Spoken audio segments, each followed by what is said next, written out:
Aizue, kaixo, sagarrak gustatzen zaizkizuen? Ba gaur, sagarrekin ipuin bat kontatuko dugu. Begira, hauxe gertatu zitzaion Gorka deitzen zen ume bateri. Gorka bere aitonen monekin igarotzen zituen udak. Gorkaren aiton amonak ez zeukaten diru askorik eta ezin zioten dirurik emon. Horrexegaitik Gorka egunero goizean goiz sagarrondo batzuengana joaten zen, sagar ederrak ematen zituztenak. Eta han, lastozko hotzara bat bete egiten zuen. Sagarrak hartu eta bete egiten zuen. Bete ostean, sagarrondoaren azpian jartzen zen eta irakurtzen hasten zen. Pilo bat gustatzen zitzaion jartzea, txoriak entzuten eta irakurtzen. Arratsaldez, merkatura joaten zen eta han saltzen zituen sagarrak. Egun batean, irakurtzen zegoela, handik gizon bat pasatu zen.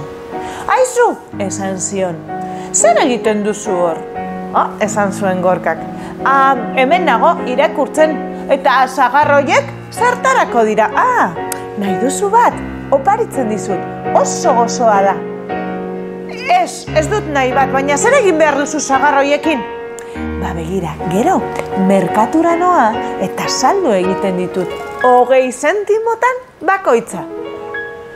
Oso ondo, esan zuen gizonak. Eta zergaitik ez dituzu 2 hotxara betetzen? 2? Esan zuen Gorkak, beste hotxararik ez daukadalako. Baina sagarrak saltzen dituzunean, beste hotxara bat erosteko emango zizun? Bai, pentsaten dut baietz, esan zuen Gorkak. Hartu eta erosi beste hotxara bat, eta orduan 2 bete, eta 2 betetzen badituzu, horrela, beste 2 hotxara erosi ahal izango dituzu.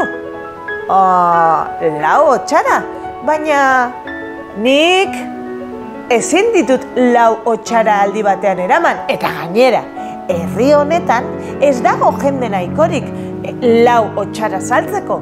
Baina hori, berdin dio, zuk 4 hotxara erosten dituzu. 4 hotzara bete eta kontratatzen duzu beste pertsona bat zu laguntzeko hau saltzen. Behar baduzu beste herri batzuetara ere joan zaitezke. Bale, baina esan zuen Gorkak harrituta. Baina hori zertarako egingo dut? Hori egingo duzu diru gehiago izateko, horrela diru gehiago izango duzu, ez zarela konturatzen.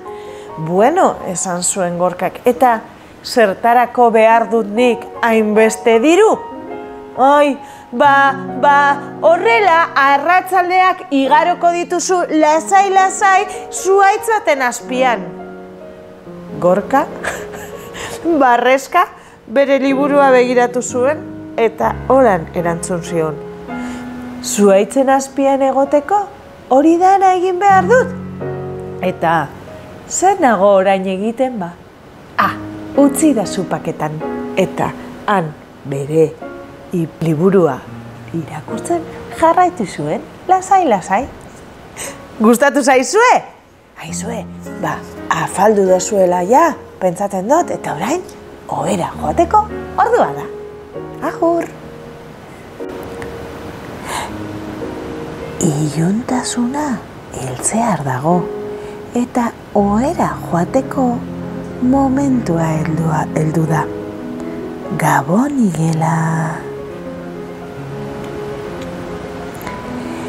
Tximeletak egun guztia eman duzue egaz eta egaz. Orain lotara joateko ordua da. Gabon! Marigorringoak egun osoa irri eta jolas. Ohera joateko ordua da.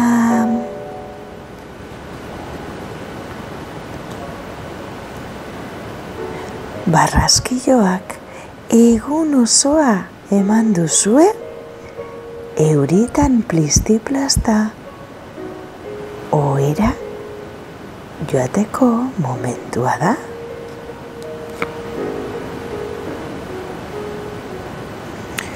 Txoritxoak afaldu duzue jada, orain ohean sartzeko momentua da.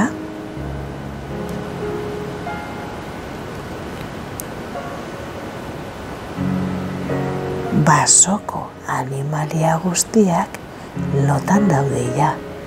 Eta zu lotan zaude, begiak itxi eta bihar arte.